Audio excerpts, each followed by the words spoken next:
Well, shalomi, homies. How are all of you guys? What is the haps? How is your week? We've made it to the middle of this week, I think.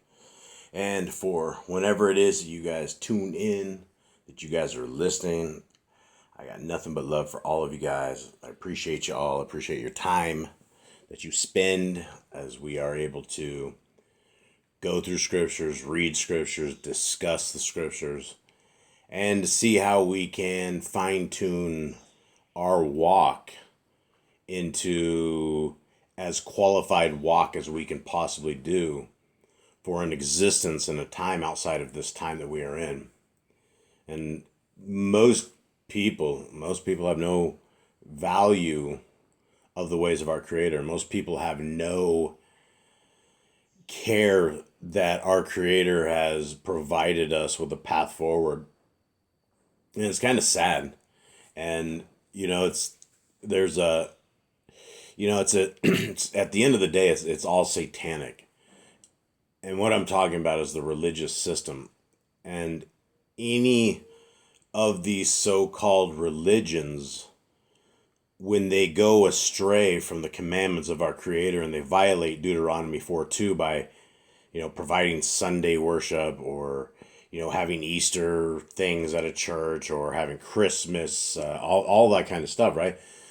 That is leading people astray. And so it is all satanic because in that, just what I described of keeping the Easter and Christmas and all that thing, we're breaking all these different commandments. We are getting close to the world. We are partying with the world. We're having festivities with the world. And the thing about the walk with our Creator is sometimes it can be a very lonely walk. Sometimes there's only one of you, that is out there because everybody around us they don't care. They have a life that is orchestrated and rolling the way they want to roll. Some people have fallen into a belief, and it's, when you look at the religious system of whatever it is, it's a fraud, but it's all an easy fraud, right? Say, for instance, the Catholics. You can go sin, you can do all you want to do, and as long as you're paying your tithes and going and sitting in the little box with the man on the other side, your sins are absolved. But when you look for something like that in scriptures, there's no such place. All of our sins are going to be hopefully forgiven through a process of repentance and begging for forgiveness and changing our ways and making that happen. It's nothing that any other human being is able to throw a little water here and there and throw some hand signs, some like satanic gang signs of their own to you. And that doesn't occur, right? And so all of that stuff is man-made. And at the end of the day, it's completely satanic because you have people that are walking out of these religions with no worrying of their soul, because the religion that they're in can tell them that salvation can never be stripped away. It can never, ever be taken away. And they will claim to fame to, they'll get loud and boisterous, but simply Matthew 7 alone, when Messiah says, "Depart from me, ye who work lawlessness, you who are Torah-less, go to hell," they will sidestep that and say, "Oh, that's for a different people that was back then. This doesn't apply to anybody." Guys, the scriptures applies to all of us, every last bit of us. We need to use the scriptures to examine our lives and our actions, and are our actions and is our life qualifying for a kingdom walk? Are we willing to subject ourselves to the much better, higher power, or are we not? It's as simple as that. And those who are out there in Torah, channels and different things, and all the Torah teachers out there, a lot of people say it's real hard to keep the Torah. And the Christians for sure have been brainwashed into thinking nobody could keep the laws. And that is the most ignorant thing that you can ever do and say, but that's what the brainwashing and the programming has led people to say. And when you actually start walking the Torah walk, and you were like, wow, I shouldn't drink blood. That's very refreshing. That's a great thing. And then you learn that you shouldn't eat unclean food. Oh, wonderful thing. I wonder why I shouldn't eat unclean food. Is it because our Creator doesn't want us to have some like delicious tasting, salty tasting pig? No, it's because that type of trash isn't actually food. That is actually a beast that walks on the ground that clings up poop and feces and bodies and all sorts of crap. And it's disgusting. And we shouldn't be eating things like that. And so all those things, when you come to realize the Torah, are super easy, right? If you want to talk about something super, super easy, is talk about a Shabbat. Talk about the seventh day, from sunset to sunset, or some people do from sunrise to sunset. Whatever it is you guys are led to believe as far as the Shabbat goes, in the keeping of it is that we are supposed to rest. We're not supposed to go buy stuff, sell stuff, commerce. We're not supposed to have anybody else work. It's supposed to be a day of rest. So that sounds really, really easy. And it's when you first start getting into Sabbath keeping, it is a little awkward to begin with, because coming straight out of raging Gentile Babylon, that was our day of sports. That was our day of shopping. That was our day to just do all sorts of stuff. It's a party day, right, of the week, of all of the week. And then they swapped it, the supposed holy day. The Kodesh day is supposed to be Sunday, and that's the day of the sun. And everybody swapped the days around, and there's no excuse. There's no rhyme or reason. When you ask anybody why they don't keep, the fourth commandment of the 10 commandments, they have no answers for it. And so, guys, we want to be the people who are the commandment keepers. We want to be the very small group of loyal people that love our Creator, love His Word, love His knowledge, love His ways, love His kingdom, love His government, love His Son. That's who we want to be, and it's a good path, and it's a fun path. It's something that is different than everybody around us, which makes us even more unique, probably more unique than we want to be. But we are we're supposed to stand out. We're supposed to go against the flow. So, guys, what we're going to roll into today is the Yah Scriptures. For those who have never heard this before, I will blow through this as quick as I possibly can. This is the 3,153 page book.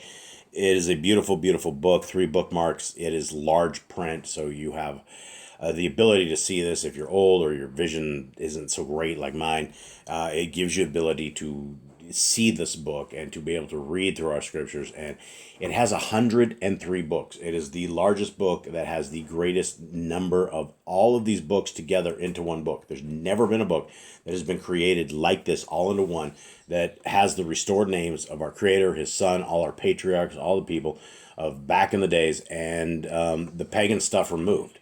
And so it's still available right now. For every scriptures that goes, we're able to help those who really, really need help. Brothers and sisters who are in chains. And I know a lot of people out there don't have any opinion on this at all. And there's some of you that don't like the prisoners. And a lot of people out there have been victims of things like this. And so they don't see the value of reaching out to those who are in darkness. But I will tell you that those who have spent a tremendous amount of time in darkness very much regret every last moment that they ever did, of the crime that they ever did, of the life they ever led. It's just something that weighs on them at all moments, at all times. And it is a depravity that is something that is un-Torah based. We don't have any kind of Torah commands that say we lock people up forever, for decades, and then we eventually kill them off in the fashion that we're doing it. Right? We have rocks. We have the city gate. We pull them outside at the behest of multiple witnesses. A situation is established. That's how it would have gone down. We would have ridded ourselves of the evil inside of this if it was actually true. But we wouldn't have had people suffering for decades in there.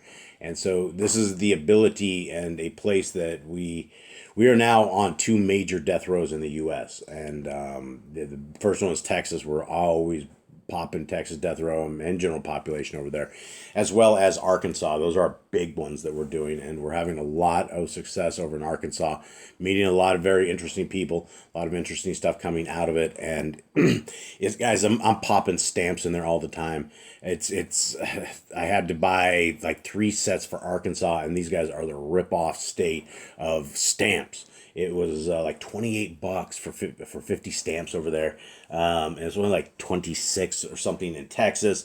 And the thing is, not all these prisons are the same.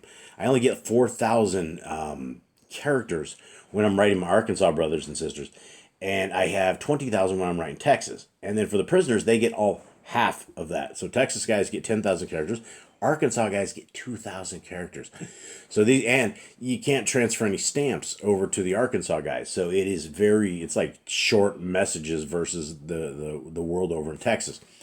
So for those of you guys who can help Yah Scriptures, we're always looking for people who can help us buy stamps. I know that's an interesting request, but I'm paying the United States prison system stamps constantly so that we can get to these guys, minister to these guys, and be a part of their lives, and try to get them on the kingdom walk. Same stuff we do with all you guys, right? It's extended into a very dark side of the world, and honestly, I would much rather be sitting here chit chatting with all of you guys than having to deal with the darkness and truly a system and a very defeated group of individuals. It takes a lot of life to try to breathe and to bring into these guys. A lot of hope has been lost, families lost. It's a really sad situation. So for those who can help us buy stamps, I really, really appreciate it. There's a donation at yahscriptures.com, as well as you can get the Yah Scriptures, or it's all absolutely free of charge. You can go to the downloads at yahscriptures.com, click on the downloads, and all of this, including the version we're using right here, is there. And you can get the PDFs, you guys can get the downloads, you can get the eSword modules. It is absolutely all there, absolutely free of charge. There's been tens of thousands of downloads that have occurred since we started this in every vast format. People love this. We've filled a need for what the Hallelujah Scriptures had refused people, and had done it because of their criminal acts and their extortion of the word of our Creator. Now it's free. Now it's out in the world. A wrong has been righted. Now, in the book of Khalidi, the book of the Nazarene, this is our Messiah walking the grounds, walking the lands, talking to people, getting questions answered from his mouth, and it's very, very interesting. So let's hear what our King, our Messiah, our Savior, the one who came and done it for all of us, Messiah Yahushua, what he has to say. So here we are. 17:8. About this time, Reuben, son of Yaros, who had followed Yahushua since the healing of his sister, came to him and said, Adonai, my heart is troubled, for I wish to marry, and if I do this, I cannot remain with you. Yahushua said, life is a race where every day the hurdles of decision have to be jumped. You must decide one way or the other, and with finality, having no regrets later. This is very interesting stuff because, first and foremost, Messiah Yahushua was with his dad before creation ever was. And for all we know, it could be billions of years. I mean, we have no idea how long Messiah was with his dad. We have no idea the infinity of time. We don't know anything. Time for us is what we know here, and we know what a day is for us. We know what a year is. But as far as like where do we come from, where do we go, something like Cotton-Eyed Joe. But here's the gig, is that Messiah knows how we were built and how the system was built and what life was built for. And we've heard over and over and over that life is a testing ground. This is where we come, and as individuals, we either make it or break it. We either figure out the path forward and have our eyes open and are willing to bend our knee and follow the road of the kingdom, which I will always attest is the far greater, much easier, best encounter and best endeavor based upon everything, right? There's nothing that is ridiculous when you're keeping Torah, right? There's absolutely nothing. It's all very common sense things that are very easy once you know them and write them on your heart, mind, and soul. So Messiah knows the issues of our lives, right? And we have hurdles, we have decisions that have to be jumped every single day, right? We from the beginning of the month to the end of the month, we have rent, we have bills and power and sewer and all this stuff over and over and over, right? It's like one day something terrible happens, and we have to bob and weave. It's like it's a fight, and it's supposed to be a fight, right? It would be very dull if this wasn't a testing ground for all of us. But in the movie Tron, which is again a satanic flick. But the whole premise is that the guy goes into a bit of code, and in the back of the person that is inside the game, they have a little disc. Now this data disc tracks absolutely everything that goes on. It is their live recordings in the grid. And so when these guys are in the grid, that is their little life disk. And so when somebody's able to get a hold of it, they can sit there and just basically look through absolutely everything of their life. This is essentially what our life is. There's some sort of life disk, and it's running some sort of DVR, like the most crazy recording system that we could even come up and fathom. It's sitting there jotting all of this down, right? It's a living, breathing system of network of a real-time existence that we have to play out as it's being recorded for the scrolls of all time. And these scrolls of all time are going to have the most crazy AI, call it whatever you want to call it. It's going to know and filter all of this data, and it's going to be played before us, the good and the bad, right? Salvation and eternity is based upon how much of the scales do we have? Do we have more good than bad? Have we followed the Torah to every last bit of our heart, mind, and soul? Have we realized that this isn't our life? This isn't our game. This isn't our existence. This has been given to us as a gift from our Creator to us to play the game, to have this little disc on the back of us, and to be able to earn a better place in eternity. And essentially, at the end of the day, it's 100% about loyalty, right? You either are loyal to somebody or you're not. Our Creator says, hey, you want to be on this side, which is the side of the thugs, the real thugs, those who are really in charge, the boss's boss, right?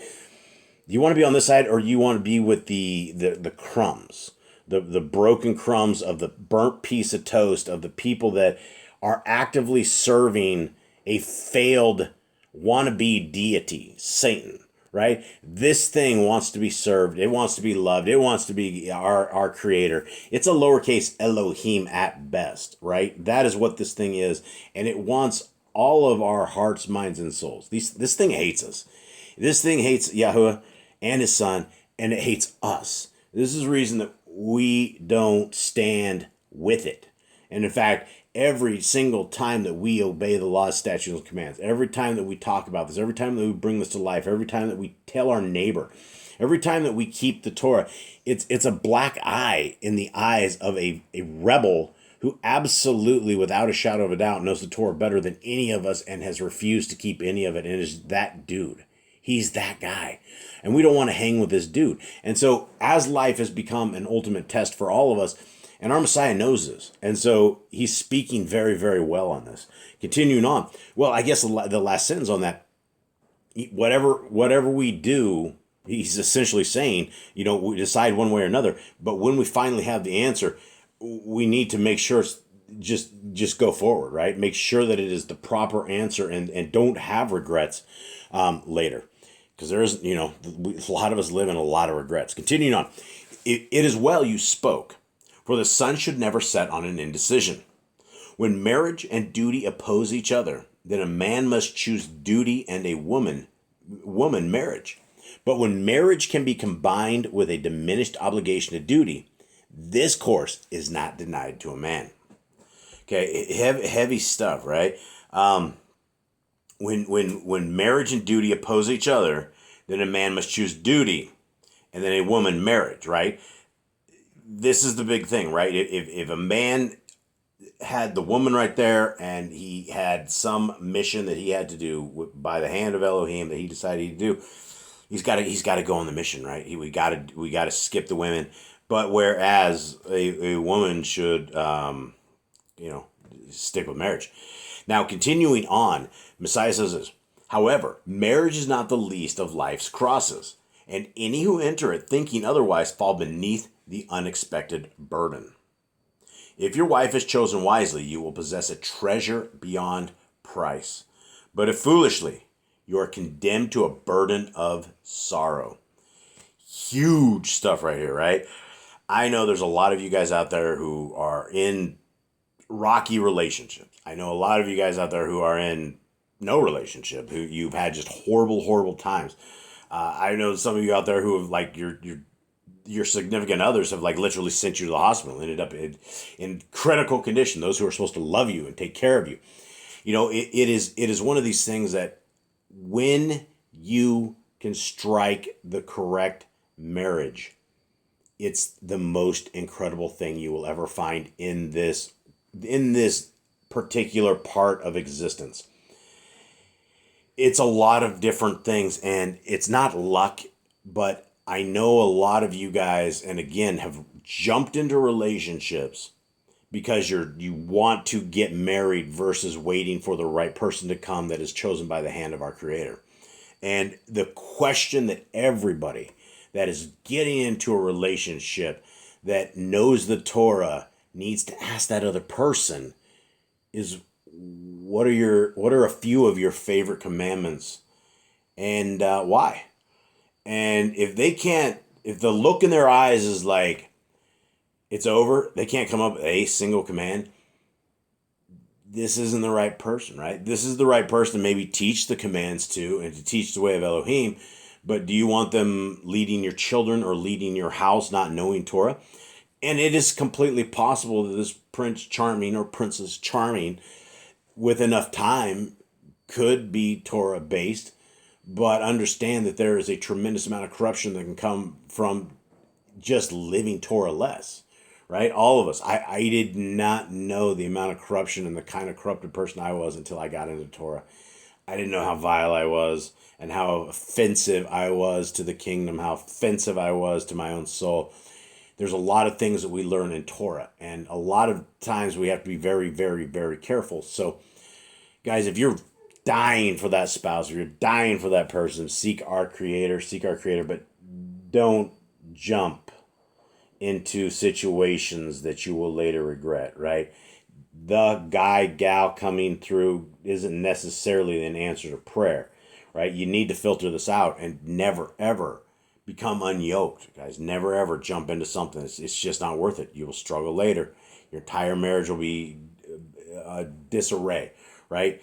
You want a spouse who understands a lot of statutes and commandments and understands what adultery is and understands that when you commit adultery, not only are you busting up everything and destroying your entire marriage, and you should have knots all over your head for even thinking to do this, but you're really ticking off our Creator in a way that He created man and woman, and it was not to go back and forth and do all this other stuff. And when you understand this and understand the value of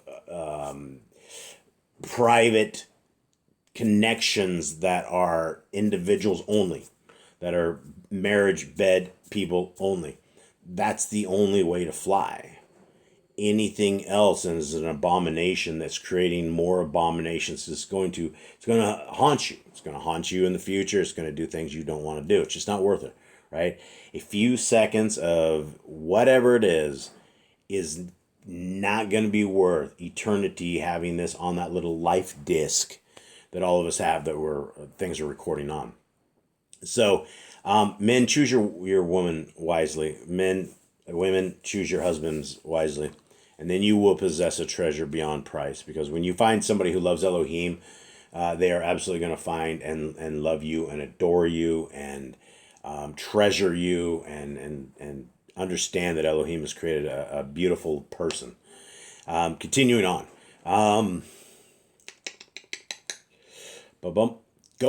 Go with my baraka. Go with my blessing.